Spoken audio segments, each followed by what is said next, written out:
Welcome out to the Nerd Effect Podcast. We are on episode number 49. I am one of your hosts, Dustin Vancour, joined by my brothers, Malcolm Hogan, Mason Ireland, and in spirit anyway, Nikki Prindle. Ooh. I heard you got eaten by a giant anaconda. Yeah. Seems fluffy. Yeah. In other words, she's not here this weekend because she was doing school stuff that involved playing with lizards. Little scaly cats. Yes. Yes. Because everything becomes a kitten in Nikki's eyes eventually. Yeah. That tarantula's furry. It's like a cat, right? With Yeah. 8 legs and Fangs. And poison. Yep.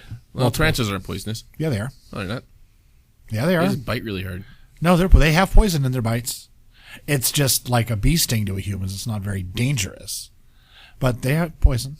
That tarantula just bit really hard. No, they have poison. Yeah. They bite pretty hard for a spider, too, considering, they're about as big as my hand. Mm-hmm. But, yeah, no, they have poison.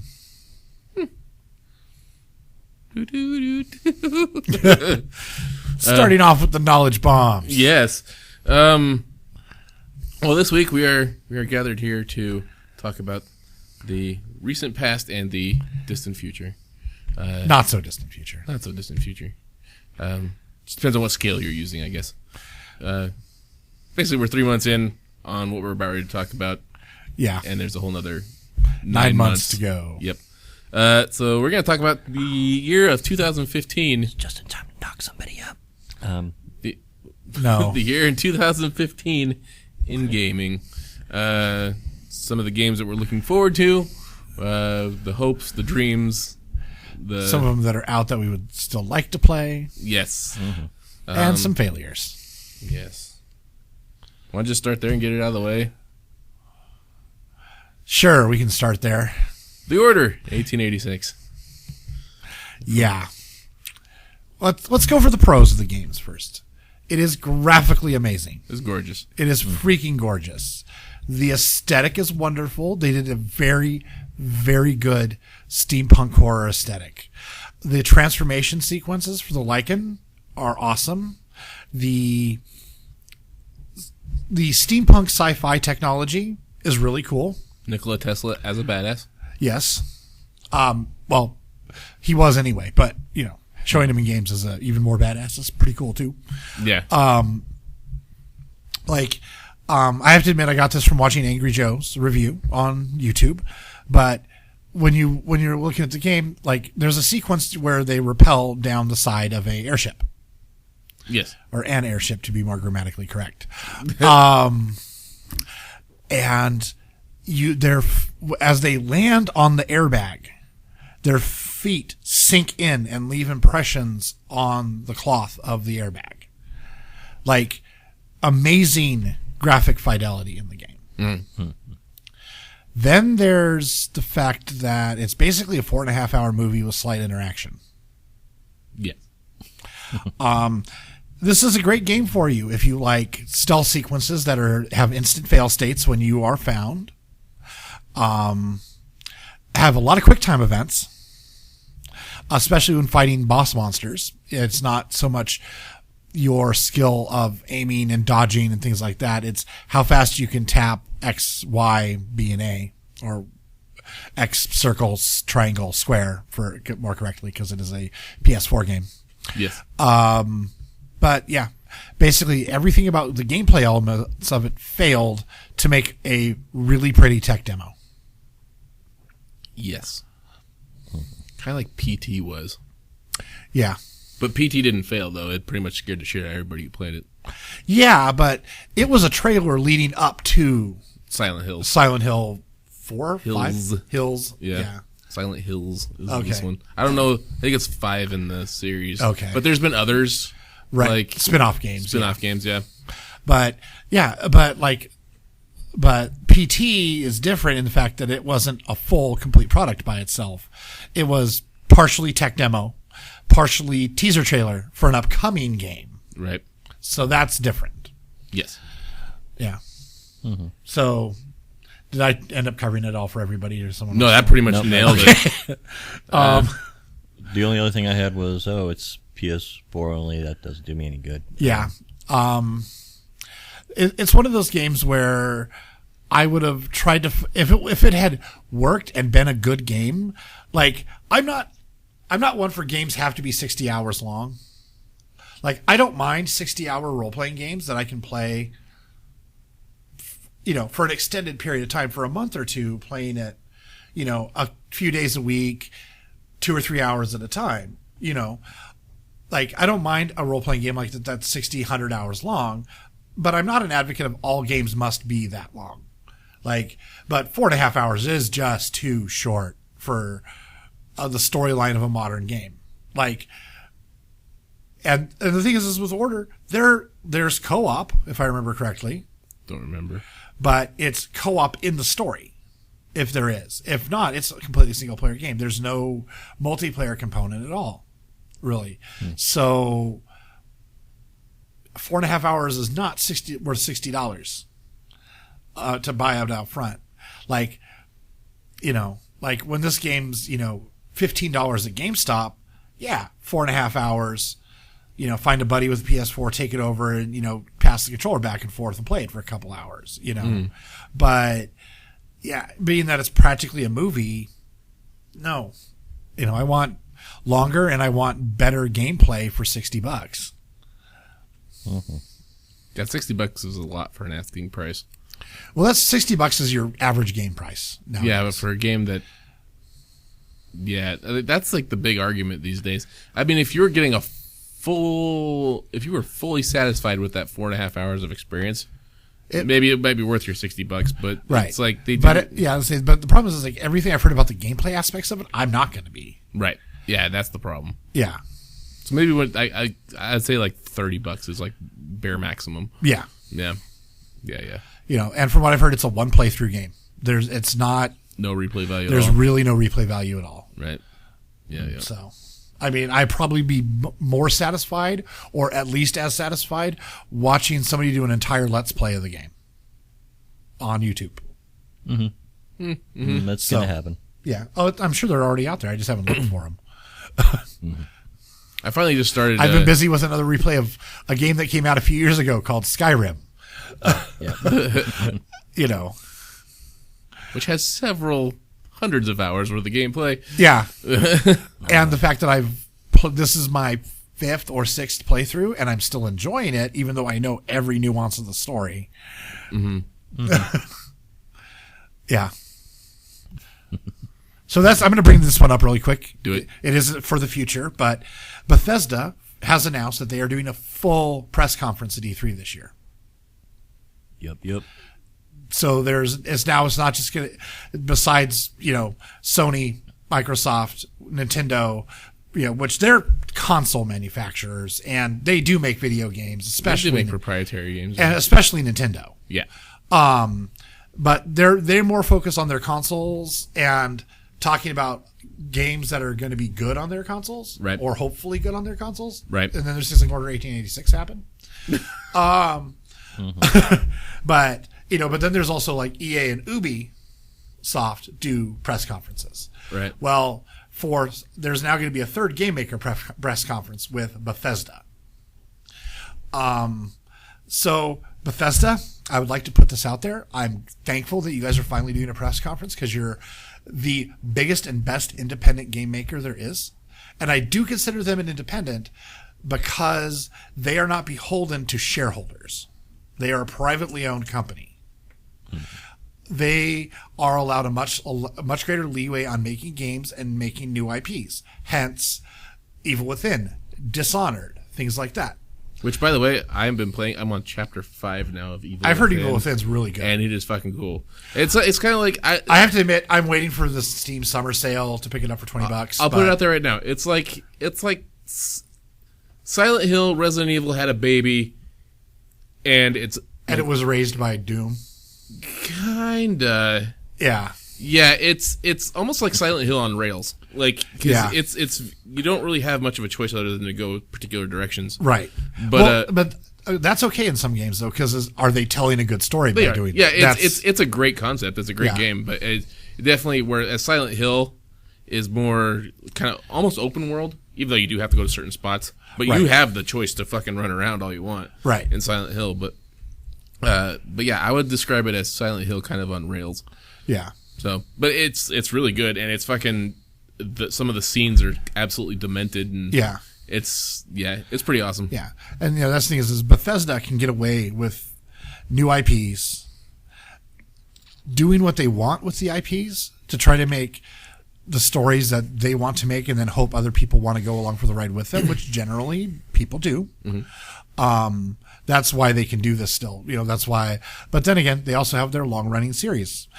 Elder Scrolls being the biggest one, and then they picked up Fallout from Interplay back in the day. And they have done a very good job with Fallout. So, for fuck's sake, Bethesda, please give me more information on Fallout fucking 4. I don't care if it comes out this year. But I just need some goddamn information. Even if it's just yes. Yeah, even if it's just a confirmation that, yes, we're working on it with no footage. I want footage, mind you. I want to see what I'm expecting.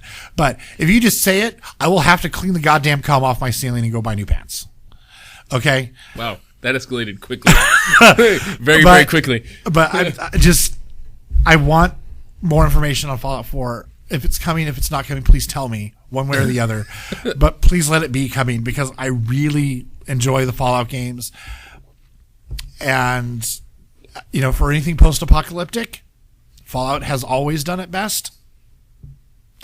And, when Fallout 3 started happening and I heard about it and I was like, wait a second, it's not Interplay? Who is it? It's Bethesda. Oh, no, this could work, was my first thought. I mean, there were a lot of naysayers saying no one but Interplay could do it. But I had played Elder Scrolls games. I knew they could do it. I knew they could make a great game out of it, and they did. And I just want a third one from them. Because, New Vegas is technically not from Bethesda. It's not from Bethesda Game Studios. It's from Bethesda Softworks, the publisher. But it was farmed out to Obsidian to actually make the game. But they did a very good job, and Game Studios did a very good job on Fallout 3. I want a Fallout 4 badly. Mm-hmm. And I want some information about it finally. Just tell me what city it's set in. Is it going to be Boston or San Francisco? Please tell us. Boise. That would be awesome, but they need to call me for ideas. Because I have some good ideas for Fallout Boise. We call it Fallout Boise, and then the caption will be "Run to the Hills." Run for your lives? Yep. Okay. And then you pay for the rights to have the Iron Maiden song. Yeah. And it'll all be good. Yeah. It'll just be the story of your journey from a post-apocalyptic Boise trying to make your way to McCall. Might not actually be that bad. That's what I'm saying. But anyway. Also, hopefully they'll have some more information on the next Elder Scrolls. Yeah. Which I forget the name, but it's supposed to be in the Blizzard land. Black Marsh, yes. Yeah. Yes. I'd say the one game that I'm hoping for, just because, again, PS4 fanboy, is I'm really hoping that sometime in the near future, it won't definitely not be this year, it may not even be next year, but I'm really hoping for a Resistance 4. Because I really loved the Resistance games. Yeah. It was kind of cool. It was really, really cool. Yeah. Since Resistance is a big franchise, or was a big franchise for the PlayStation series, I would say there may be an announcement at E3 this year because it wasn't a launch title. Nope. A new Resistance. But I'm sure if they figure Resistance will do well, it'll start coming. They'll start talking about it soon. Yeah. That's my hope. I mean, that was basically Resistance was essentially PlayStation's Halo. Yeah, it was like it was the call out for Halo. So okay, I'm going to throw out my skeptical heart on. Okay. Okay. Since you're talking post-apocalypse, so we got a new Mad Max movie coming out. Yes, and they have already confirmed there's a game coming along with it. Yep. They don't have very much on the game yet, but from what I'm seeing, it looks really cool. I've seen screenshots. The visuals are awesome. But it's going to be a video game movie. It's a movie video game, and I'm horribly skeptical of it just because of that. Is it supposed to come out this year?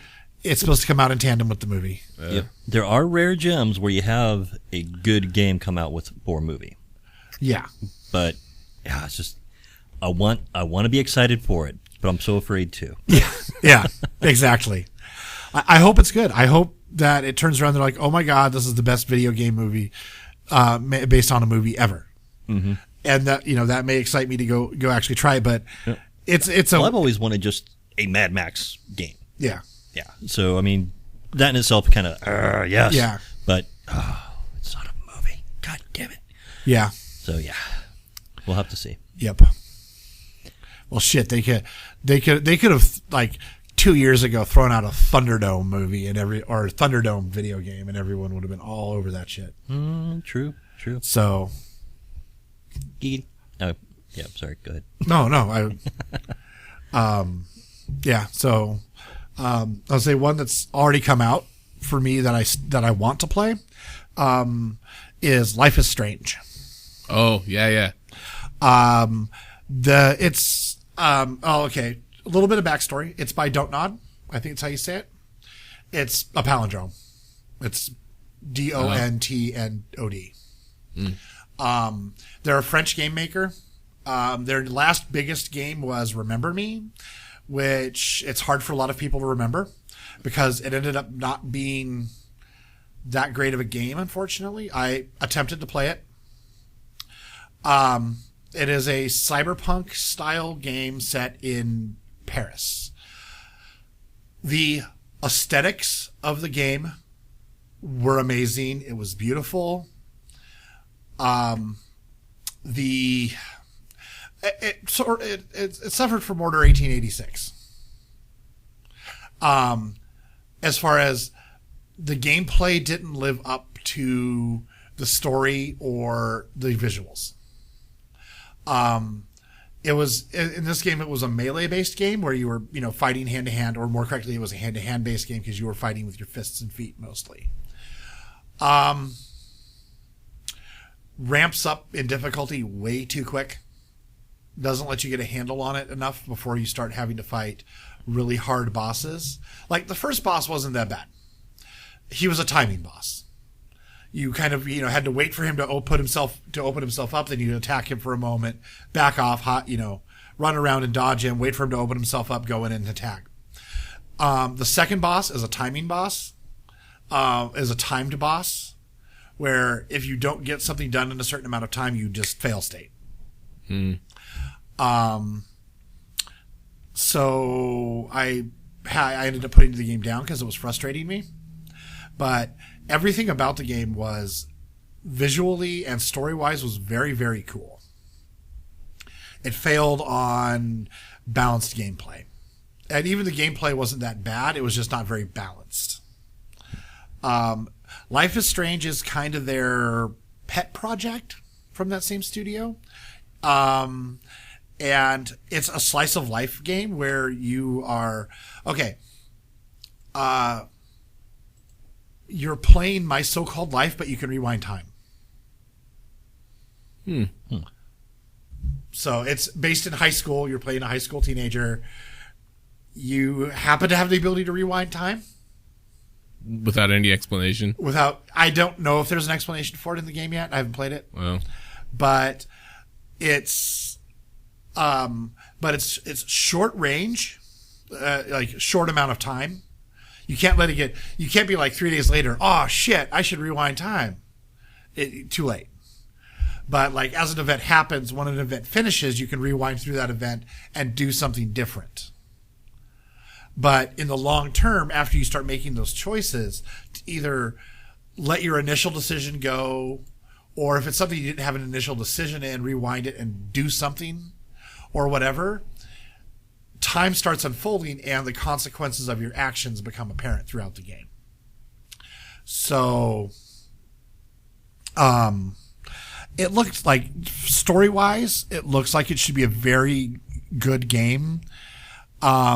Just have to remember that you're playing it from the perspective of a high schooler. It also looks like it's episodic. It is episodic. And the thing is, the episodes are only like $5 or $10 a piece. So I think on Steam you can buy a season pass, which is the first episode, and then all the other episodes for $20, and it's like you get one free basically. So I think they're all $5 a piece. So you can just buy the package and get them as they come out. As they come out, yeah. So it looks like it's an interesting game. I'm going to be picking it up in the next month or two to give it a try. Because, one, for the first episode, $5. If it sucks, it sucks.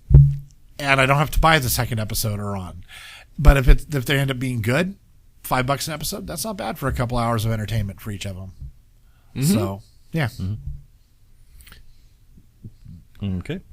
So I know you got a couple, Mike. Oh, I got a list here.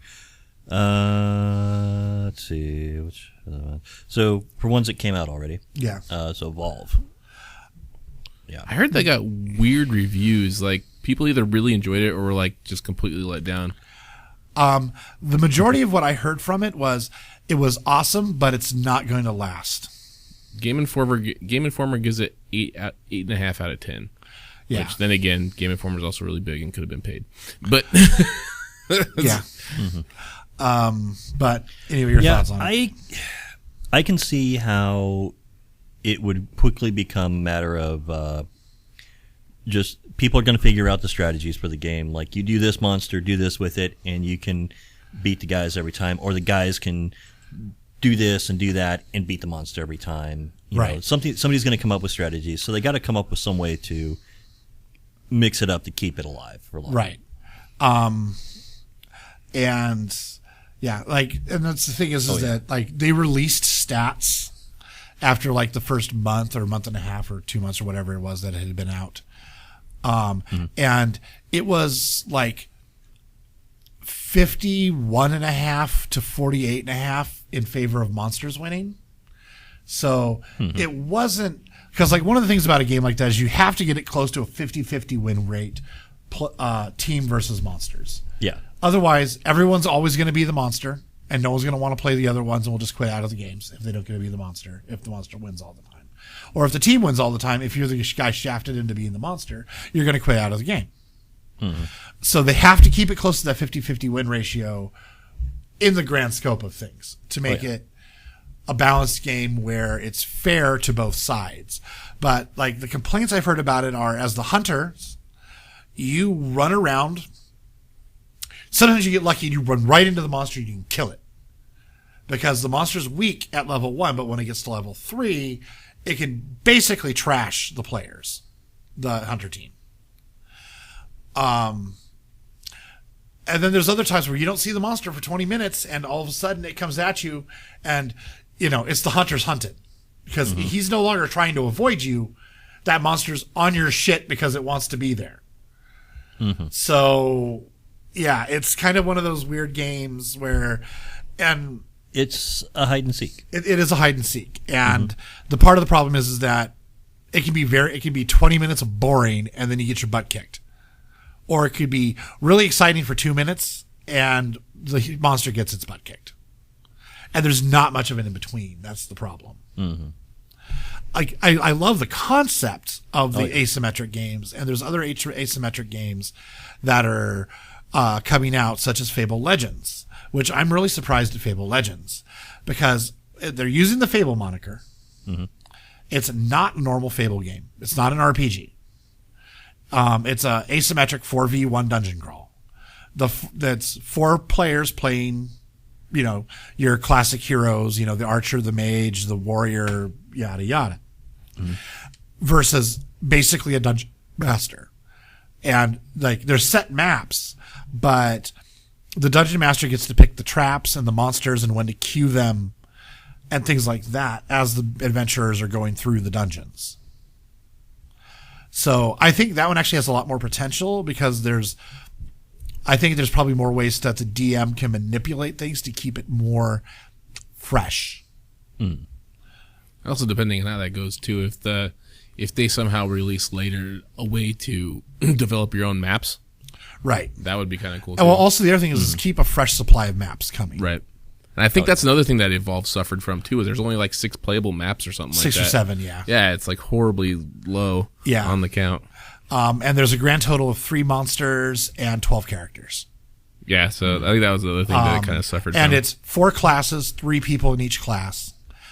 Each class does, for example, the tracker class. However the tracker does their job which they have a twofold job. The tracker, one is to fight. They're the one that has the find the monstery abilities. Right.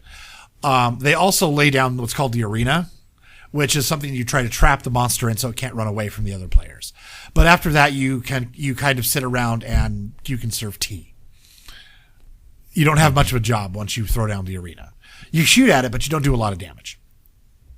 Once you find the monster and throw down the arena, yeah, you're a little bit extra DPS, but leave it to the tank and the gunman type characters.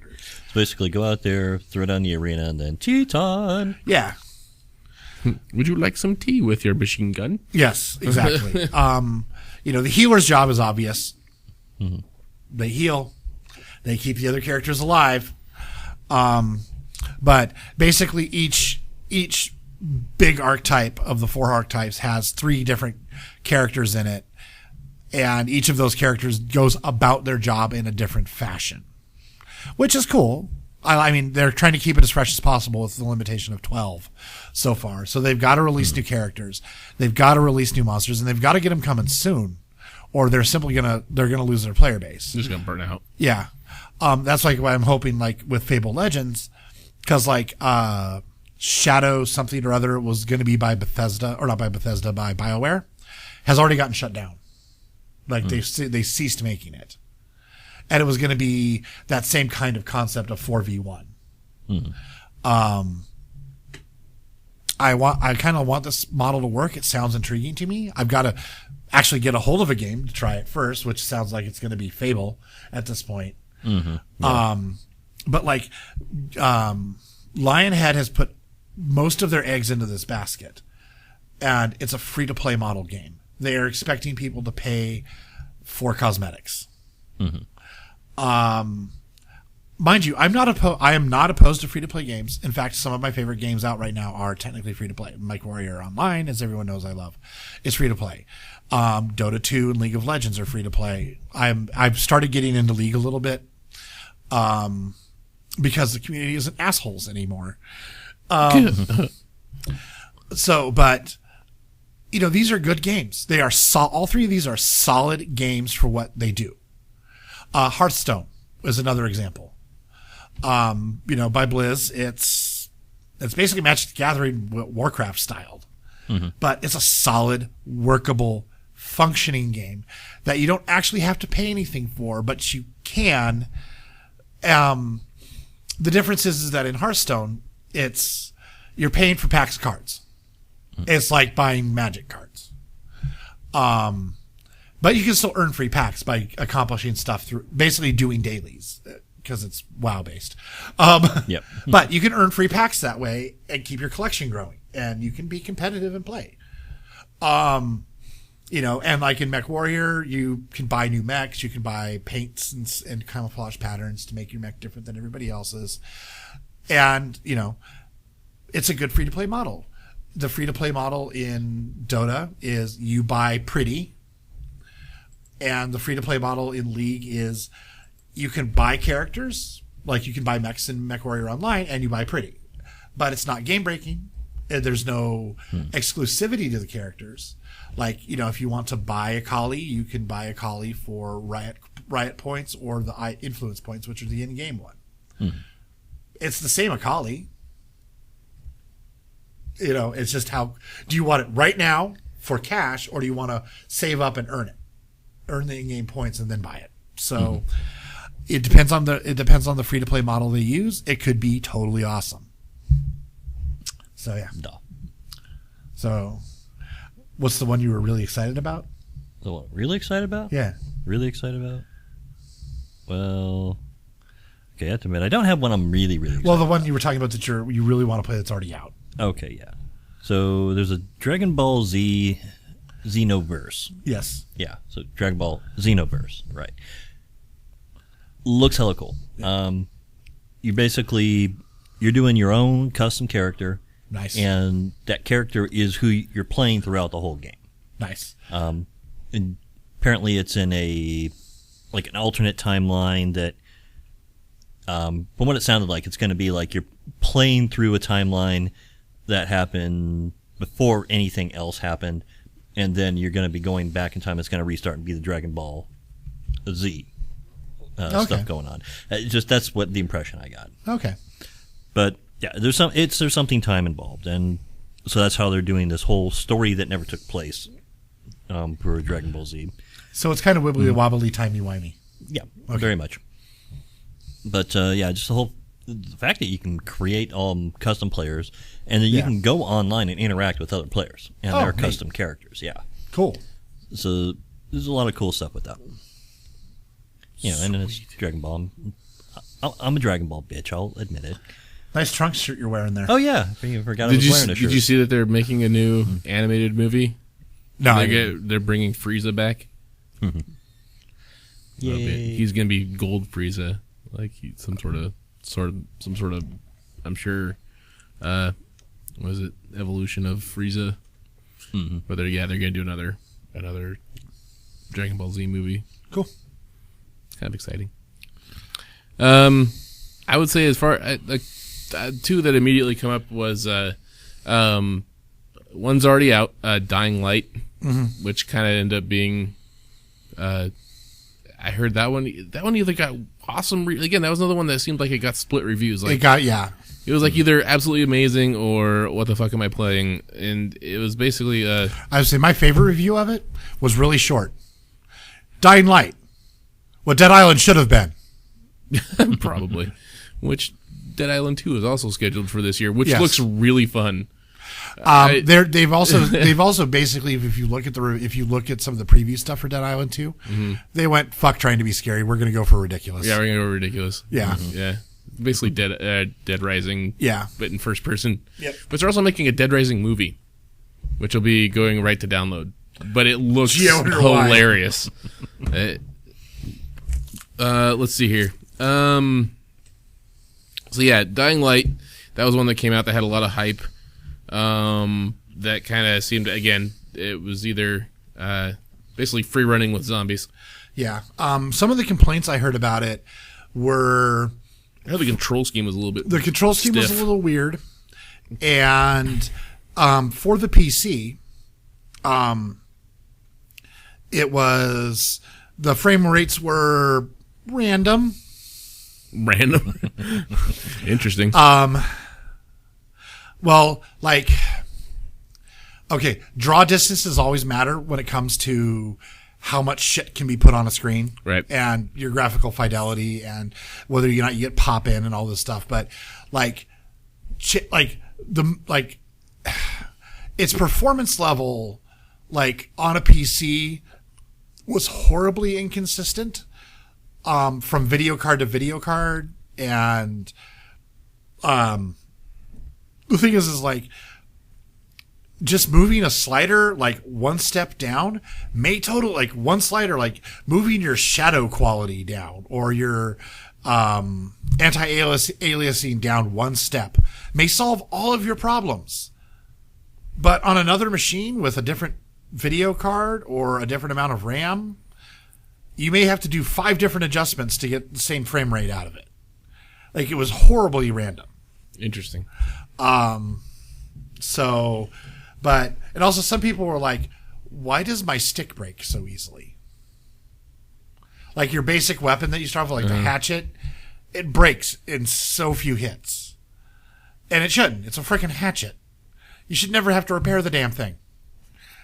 You know? But no, you have to like, oh, I've taken down 5 zombies. Shit, I'm out of a weapon. I better go find a new one. Mm-hmm.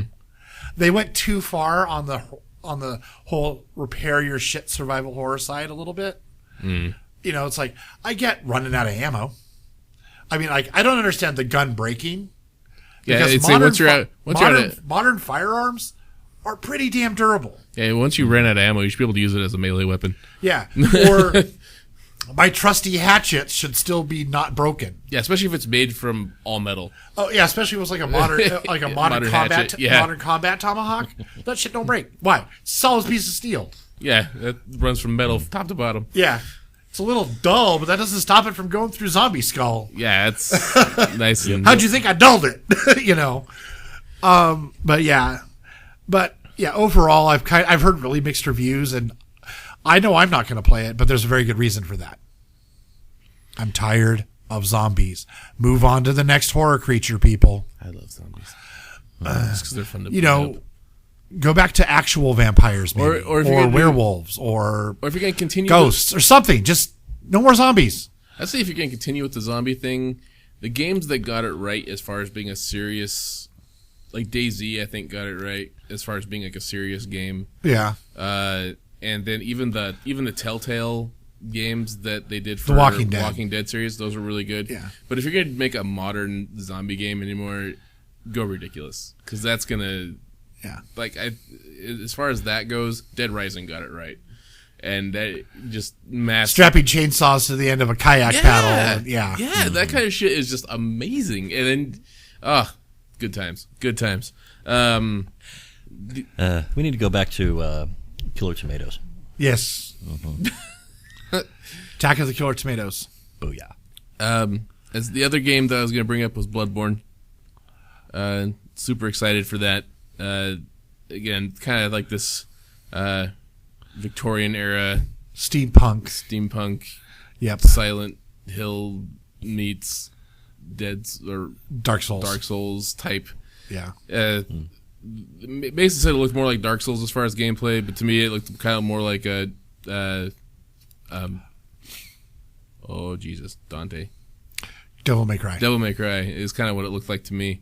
But nonetheless, whether it goes one way or the other, it's going to be awesome. Just as long as they doesn't suffer from fucking Order 1886. Order 1886. But I don't think it will. I like how that's a thing now. Yeah. Yeah. We're just going to call it 1886 syndrome. Yeah. Yeah. Call it the 1886 virus, yeah. Yeah. But yeah, I think it looks like it's going to be just awesome. That was one of the when PlayStation 4 first came out, that was one of their big draws. Yeah. As far as an exclusive goes. And heavily looking forward to that. Other games, Mortal Kombat X looks badass. They just announced Jason Voorhees. Yes, I saw that. Yes. On Friday the 13th. On Friday the 13th. You think they were waiting for that or something? Yeah, you think they might have had that planned. Yeah. Which so I'm super excited about that, and I'm really hoping they actually release another pack that actually still has Freddy, because I want to have my own personal Freddy versus Jason versus Freddy. Oh my god. So I'm really hoping that they release Freddy out for Mortal Kombat X as well. Yeah. But yeah, Street Fighter. I don't think Street Fighter 5 is for this year. I think it's next year. No, I don't think so. Yeah. Even though they've done gameplay trailers or demos of it, but I don't think it's scheduled for this year. Yeah. Man, I'm just trying to find quick ones that I can go over. Let's see. Say another one. Fucking they're releasing the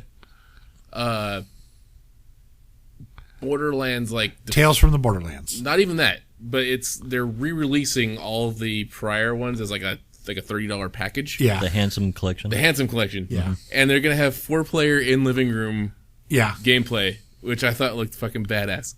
Yep. So I think that'll be fun. Now you can have 4 people just chilling out in the same room on split screen, just fucking wailing on people. On TVs that are big enough to really handle split screen to play nowadays. Yeah. Yep, yep. Instead of playing GoldenEye on like a 24-inch TV. Yeah. Yeah. Not to say that wasn't good times. Yeah. Oh, and Hotline Miami too. No. Which I don't know if you've actually played the first Hotline Miami. No. It is fucking awesome.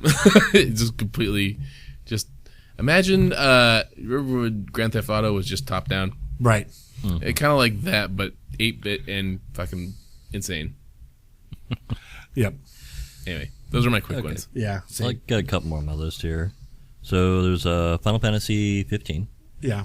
which I'm actually kind of looking forward to because we do have it more of a open world rather than like on the rails kind of game, Right. which Final Fantasy just needs to be that way. And then Star Wars Battlefront. Yes. Star Wars Battlefront. Don't fuck this up, DICE. Well, the cool thing about Star Wars Battlefront, and I think we talked about this on a past episode, was that they actually got the crew who's developing it to actually visit fucking Lucas Ranch or the Skywalker Ranch and actually take a look around, look at some of the set pieces, and like really are trying to make it as immersive as possible. So yeah, Slight little message to DICE, even though I know they're not listening, even though they should be. That'd be funny if we get like an email from DICE. We heard you, you son of a bitch. Don't fuck this up. And B, make sure EA keeps their bloody paws out of the game so there aren't any goddamn microtransactions. Yeah, don't make this a microtransaction game. I will cry. Yeah. I don't care how good the game ends up being. I will just. I'm getting sick of EA and their and Ubi and their microtransaction bullshit. And it was already bad enough in Dragon Age Inquisition that I really don't want to play Dragon Age Inquisition. Even though I liked the first Dragon Age a lot. Yeah, I heard Dragon Age Inquisition was actually going to be pretty awesome. It's already out, and it is awesome from what I've heard. But like the microtransactions in it and the fact that they're getting more and more in your face, fuck that. Fuck EA and that bullshit. Like, if they do it to Mass Effect 4, Mason smash. Yes. I will be big, and I will be green, and I will be coming for EA's offices. After he beats him up, I'm going to go pee on him. Did you have one more, Mike? You had a couple, didn't you? Well, I've got a few. You've got a few. Well, I got one more, but it's on Mason's list too. Okay. I would say I'm still looking forward to trying out No Man's Sky. Yep. Because it looks like it's going to be cool and at least something that's worth a few hours of playing around with. Mm-hmm. Flying a spaceship up from a planet into the space, warping to another planet, possibly encountering pirates or whatever, flying down, discovering stuff on that planet, walking around, getting back into the ship. Like, that whole thing, like, I don't know if it'll capture my attention for a terribly long time. However, it looks like it's probably worth a good 10 to 20 hours at least of playing around in it. Mm-hmm. See a couple others. Satellite Rain. Cyberpunk CRPG. So in the vein of Syndicate. So that's a nice one to look out for. Considering Syndicate was a very cool game. Syndicate has not aged very well. No. So hopefully Satellite Rain with modern graphics. I remember playing that on my old PC. You go here. Yeah. So I'm kind of hoping that Satellite Rain is enough like Syndicate to give that feel, but has, the updated graphics and a really good story to go with it. I've got 3 here listed kind of on the same. This list was never in any order really, but I've got 3 listed on the same line, which are Overwatch, Battlecry, and Battleborn. All 3 different games. Overwatch is by Blizzard. Battlecry is by Bethesda, and Battleborn is by Gearbox. Overwatch and Battleborn are 5v5 shooters. They're basically shooter MOBAs. So if someone had modded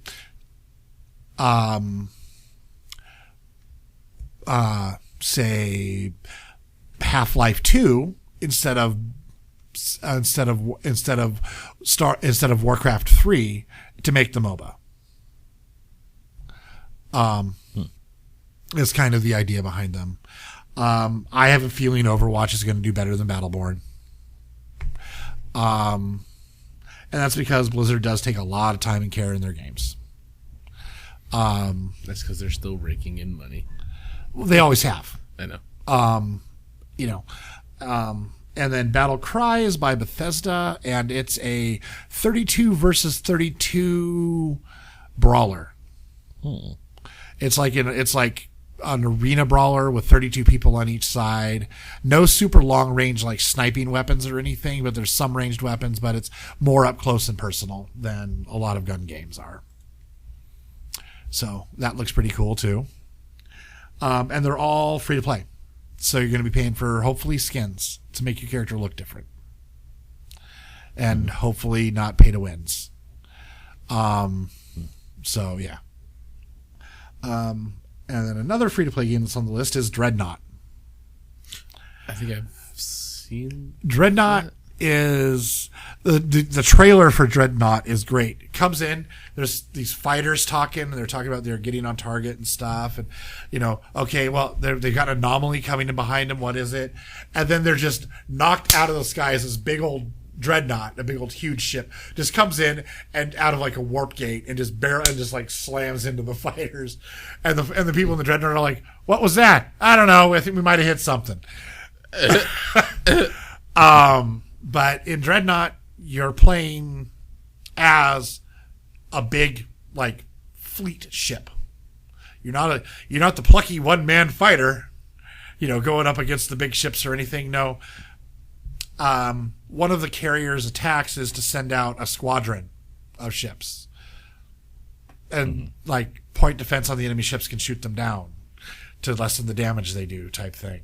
And yeah, it's kind of neat because you're playing as a big huge ship instead of it's making me think of Masters of Orion. Yeah. But it's used more to make those like where you do like the was it like Titan ships? I forget exactly what they're called. You just load them up with fighter bays and launch them off. Yeah, and then like there's kind of a tank type, dreadnought, which is the biggest one. And then there's like a frigate, which is actually a healer. You get your frigate alongside the other ships, and basically you do repair actions to your own side more than attack. And then there's a corvette, which is a heavy damage dealer, but it's a corvette. It's what happens when you take a small ship, strap really big guns to it, and don't have much room left for armor.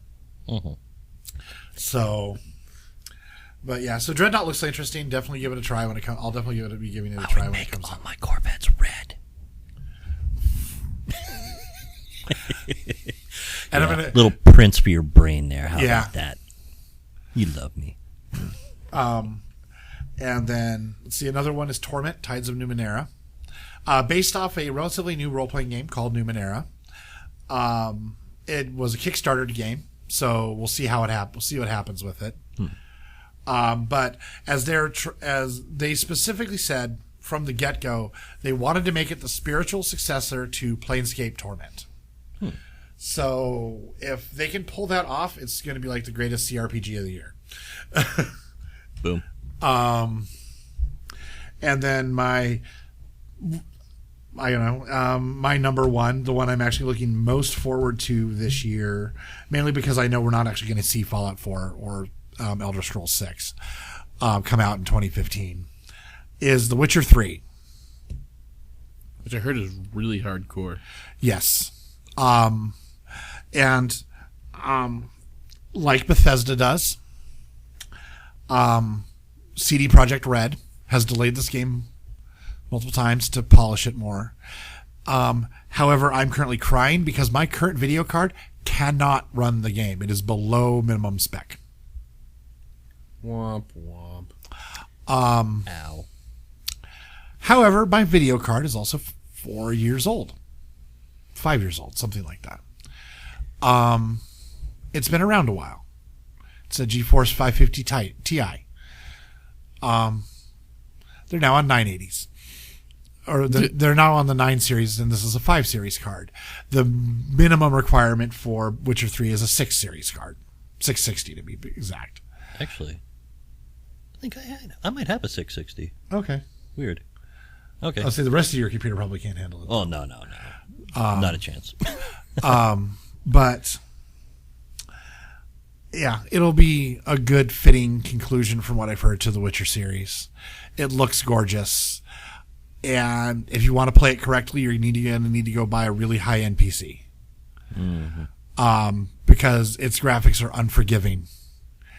However, one of the other things like that CD Projekt Red did, like Bethesda, was that they've made basically 2 versions of the game. The correct PC version and the dumbed-down locked console versions. So the consoles are not going to have the frame rates, and they are not going to be as pretty as the computers can get. Unlike bitches. Yeah, unlike Ubisoft, who's afraid of people might want more PC games, and they lock their PC games down to the dummy specs of the console games. Watch Dogs. So I don't know what to tell you. I'm sure it'll be fun either way. I'm sure the game's going to be fun either way. Yes. We just like to be elitist asswipes. Yeah. And the fact that you can now build a computer that will outperform either a PS4 or an Xbox One for less money than buying a PS4 or an Xbox One. I also saw Alienware. Somebody's going to try and start pushing more Steam machines into the world. A few different companies have prototyped dedicated Steam boxes. Yeah, because the initial launch of the Steam box didn't quite take off like they hoped, which was kind of unfortunate. Yeah. But, I know that just this last weekend, Steam put out a big thing about Steam box compatibility titles. And one of the things is that a lot of the titles, they're having to get people to go through and redo to run on Linux, to use OpenGL instead of DirectX. So... okay, a couple more I had, and I didn't even realize this was actually coming out this year, but Mighty Number 9. Oh, yeah. Which is, if for those who have been hiding under a rock the last couple of years, is basically the kickstarted Mega Man that we probably all wish to see. Yeah. The original creator of Mega Man put out a Kickstarter and said, we're going to create a game called Mighty Number 9, which is the spiritual successor to the Mega Man games. Yep. And because he couldn't get the rights to the Mega Man. Right. Capcom kind of like said, no, that's ours. Yeah. Which, don't get me wrong, Mega Man games, still awesome. Yeah. But I'm actually kind of looking forward to this one because it's the same sort of side-scrolly action adventure game, but with the graphical updates. Yeah. The other one that I was really excited to see, especially since it just recently got told that it had an M rating, is Batman Arkham Knight. Yeah. The other ones have all been rated teen. This one got the M rating. Yeah. For apparently a couple of scenes that just are a little too fucking whack jobbed. Specifically, one scene that I remember them talking about was there's a scene where they actually like they basically slow drop a high speed spinning tire on some guy's face. Oh. I'm not sure who does it. I don't think it's Batman. It's not Batman. But somebody does. Probably Joker or somebody. But and just fucking the wheel just fucking takes this guy's face out. Whether they actually show it happen or it's implied is unclear, I don't think. But well, they might show his face, the tire getting close to his face, cut up to the tire, and then you see blood and stuff go against the wall or something. Yeah. See his face slide down the wall. That'd be awesome. But Batman, not to mention, I just heard the game so far, from what I can tell, is supposed to be super badass. Not that the other games haven't been. I would say so far from what I've played of the Arkham games, they're pretty cool. Yeah. So, of course, it's the goddamn Batman. Yes. And there was one other one in here I saw, but kind of lost it, and my brain couldn't register. I actually thought the new Tomb Raider game was going to be out this year, but apparently not. Yeah, I saw it listed for this year, but it didn't have a specific date. I'm betting the next Tomb Raider game is going to be a 2016 release. I just have a feeling. There's one of the I don't know if you ever saw the top-down co-op Tomb Raider games, right? Is it Rise of the Tomb Raider? There's a second one of those that's out. Yeah. Or will be out, but I don't think the actual Tomb Raider game will be out. And I can't remember. It's either Microsoft. I think it was Microsoft. Might have been PlayStation. I don't remember. But one of them paid the developer of the new Tomb Raider games a whole sackload of money to make it exclusive for a year to their system. Oh, wait, Rise of the Tomb Raider. Here it is. It is this year. Oh, it is? Yeah. Okay. I lied. Don't listen to me. Okay. But it's supposed to be exclusive for like 6 months to a year or something like that onto their system before the other system and PCs will get it. Dope. That makes sense. Yeah, it was Xbox One, I think, that gets... I don't remember who did. It was probably Xbox. Because I remember being really pissed off about it not being... Yeah. But how long is the exclusivity? Because it does have it... It's a limited exclusivity. Yeah, it does have it in parentheses here for Xbox One and Xbox 360. Yeah. It's a limited exclusivity. Like it's only 6 months or a year, and then PC and PlayStation will get it. Apparently, there's a new Wolfenstein game coming out too. Yeah, Wolfenstein: The Old Blood. but yeah, Unleaven. Yeah, those guys are amazing. yeah, but all that's doing Microsoft is making me wait a year to play it. I don't like waiting a year. But it's not going to make me buy an Xbox One. No. Dead or Alive 5, which I'm looking forward to. Dead or Alive Last Round. Which is, I've been watching trailers for those, and it looks like it'll be fun. It's a fighting game. Yes, I know what Dead or Alive is. Dead or Alive. Boobies. Yeah. Yay, boobies. Dead or Alive. Let's put in Ivy. Why? To make people lose their shit. Yeah, actually, there was an article I just saw recently about that too. Yeah. They're using Dead or Alive as an example because everyone complains about Ivy, but they have tons of female characters in the game that don't have huge boobs. Right. And there's a lot of them that are actually very modestly dressed. Yep. Are they all athletic? Yes, but they're all fucking martial artists. Yep. Yeah, I mean, yeah, you're going to be in shape if you're in a fighting game because you're a martial artist. It's, But no, like most of the women in the game are actually far more modestly dressed than they're given credit for. It's only Ivy and one of the ninja chicks, Kasumi, I think it is, that are really kind of scantily clad. Well, a lot of them. Well, here's the thing. I don't know if you've heard recently, but there's also there's alternate costumes that you can earn in the game and purchase. Recently, the people at I can't remember the whoever makes Dead or Alive, yeah. Whoever makes Dead or Alive recently hired a hentai artist to develop costumes for them, and they've released the screenshots for them, and it's just like something right out of a. I don't want to say tentacle porn, but it's just crazy, like almost Witchblade style type costumes. Just little to the imagination, but like minimal armor looking. That's just business sense because they're gonna buy it. Yeah. Well, I just saw. I think the artist. We saw the same article, Mike, where it's actually a lesbian who technically considers herself a feminist, bitching about people bitching about Ivy. Because like her thought was, there's a lot of women in the game who look different.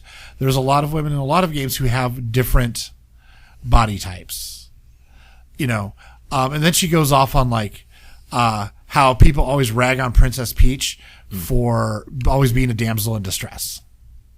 Well, okay, she's been kidnapped.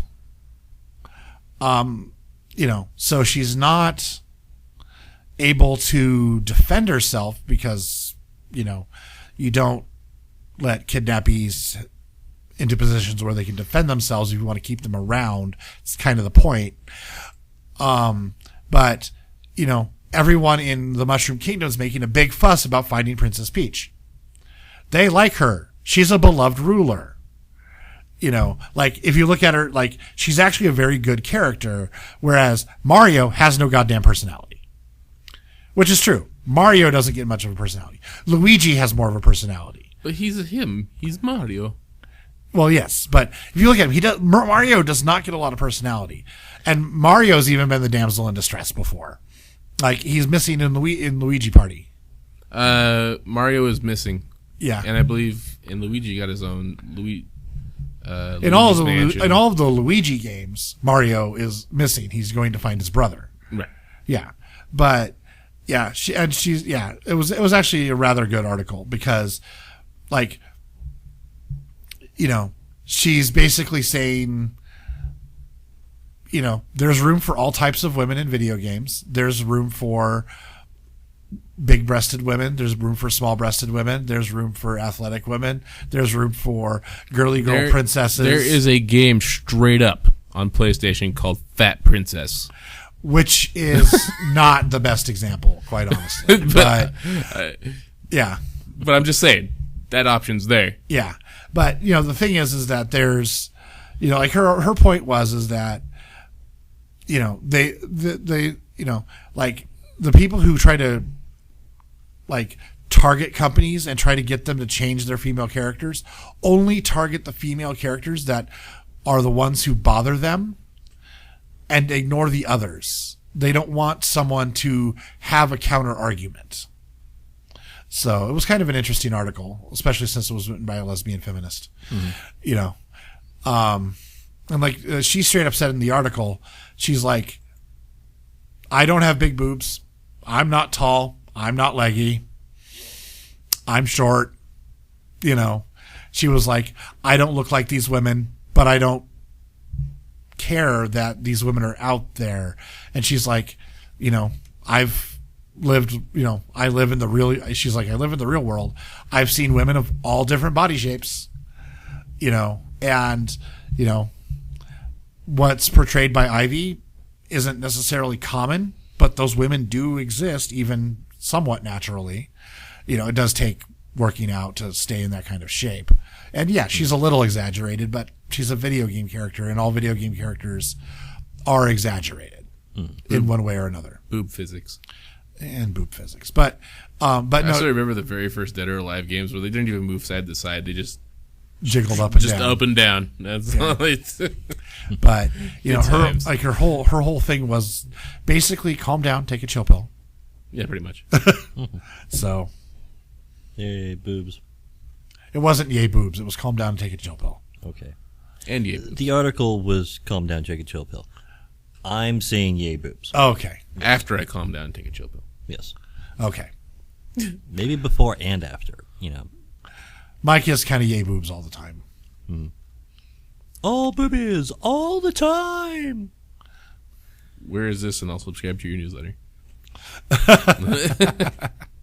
Dope. All right, so we at the end of our list.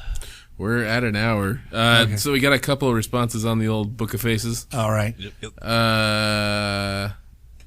Scott Violet, the old father-in-law, also known as Professor Algernon. If you don't know him, go check him out. He's on Facebook. They're opening the game store. And they are opening up their game store, and we need to get him on the show so we can talk about it. Oh my God. Yeah. Yeah. Well, it's in Baker, so. Still. Road trip. Remember, we have a fan in England now, man. Oh, that's awesome. We're international, baby. Yeah, we got our first international like on... No, we have two. We have two now? There's the one guy in Southeast Asia and the guy in England. Wow. Yeah. Reaching out to all the corners. All the corners of the world, baby. It's time to get the Nerd Effect Nation going. Yeah. Whoop, whoop. Ooh, I like the sound of that. Yeah. Nerd Effect Nation. Nerd Effect Nation, that works. I NEN? dig it. Huh? NEN? NEN? Or Nerd Effect Network? Or Nerd Effect Nationwide? No, that's... No. NENN. I don't know. Maybe that's NEN, maybe Nerd that's Effect what Nation. Maybe that's what we can just call our fans, the Nerd Effect Nation. There we go. Hello, fellow Nens. Yay. It's official. Oh, okay. Okay. Yeah, so what do we got on the Yeah. Book of Faces? Anyway, Scott reaches out and says, Jesus Christ, I need to go to sleep. Assassin's Creed Unity Dead Kings. Can't wait. Oh, wait, PS4. Crap, that's an issue. Nope. He hasn't quite upgraded yet. Yeah. But he's going to get on it. So, any thoughts on Assassin's Creed Dead Kings? Unity Well, Dead let's see if it works.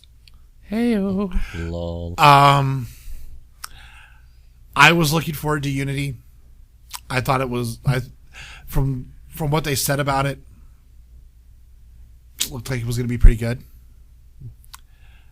Then it was a broken piece of shit for the first couple of patches, even. And then the microtransactions that specifically pop up and get in your way to tell you how to make the game easier for yourself by paying Ubisoft more money. No. Stop it. Fucking stop. You're grounded, Ubisoft. Mm-hmm. It's don't pull games as a platform to make more money on with later transactions. Put out a full and complete game that people want to play and they will buy it. And then, for example, okay, I'm going to use them straight up again.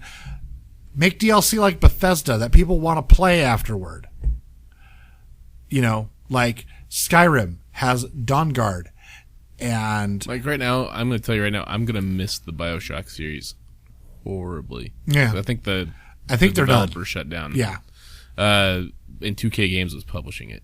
yeah, But BioShock did it right, where you could play the core game, and I think it even had a couple of different outcomes. yeah. And then not only that, you could buy different chapters to the game That were later on down the line. That were the DLC was not necessarily part of the full game, but it was. If you liked the game, you could spend more time with it. Here's $15 for a few more hours of gameplay, Right. so you can expand your experience. That's what like Bethesda does in Fallout and in Elder Scrolls. You can choose to buy DLC that extends your gameplay. This is the way you should do it. You don't want to microtransact to make the game shorter. If people want to play the game, they'll want to play it all the way through. Right. You don't make people spend money to be able to play multiplayer with their friends online. What the fuck? Like there's MMOs and then there's not MMOs. If you're making an MMO, cool, make an MMO and have a subscription fee if you so choose to your MMO. If you're making a multiplayer component for an online game, for a non-online game, essentially, because ostensibly Assassin's Creed Unity is a single-player game. And you can co-op with your friends. Yay! And Assassin's Creed, it has the multiplayer modes where you can go on and run around and assassinate each other. Okay, cool. But to make me pay more money to play online with my friends in co-op? What? No.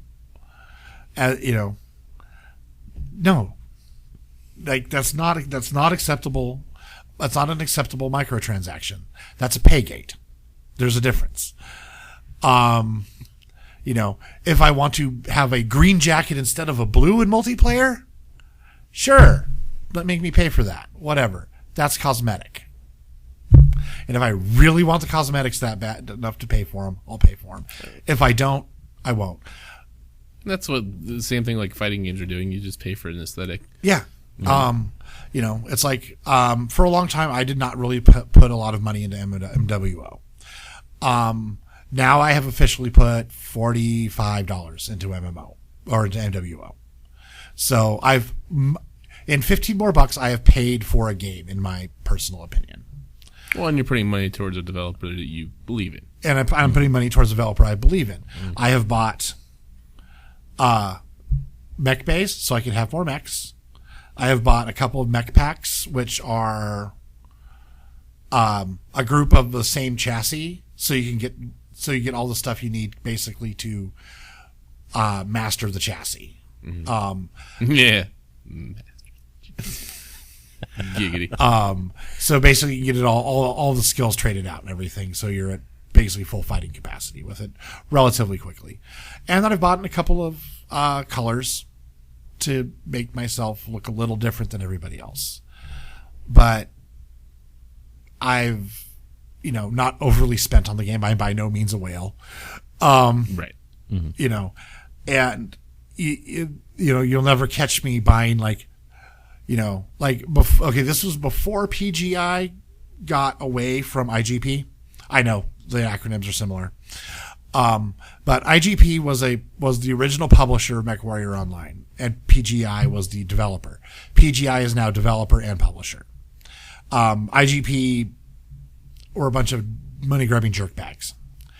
And one of the last things they did before PGI started trying to break away from them was they insisted on putting in $500 gold mechs, where your mech was a shiny gold color in the game, but it cost $500.